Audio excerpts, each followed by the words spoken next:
पंढरपुरात राजकीय गणित वेगानं बदलत आहेत। एकीकडे समाधान काळे यांचा भाजप प्रवेश सोहळा सुरू असतानाच दुसरीकडे अभिजित पाटलांनी काळेंच्या बालेकिल्ल्यातच मोठा सर्जिकल स्ट्राईक केलाय।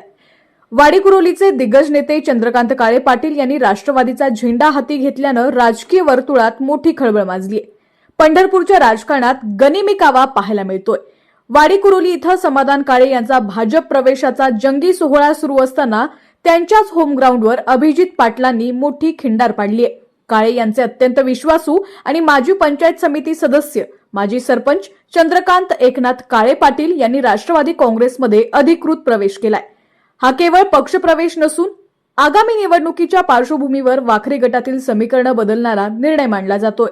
चंद्रकांत पाटील यांच्या पक्षप्रवेशामुळे वाखरे गटाच्या उमेदवार मयुरीताई बागल यांना आता मोठी ताकद मिळालेली आहे।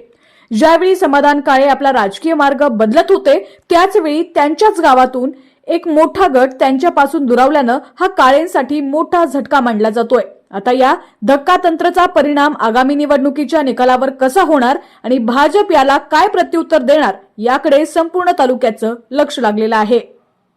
अधिकच्या अपडेटसाठी पाहत रहा HPN मराठी न्यूज।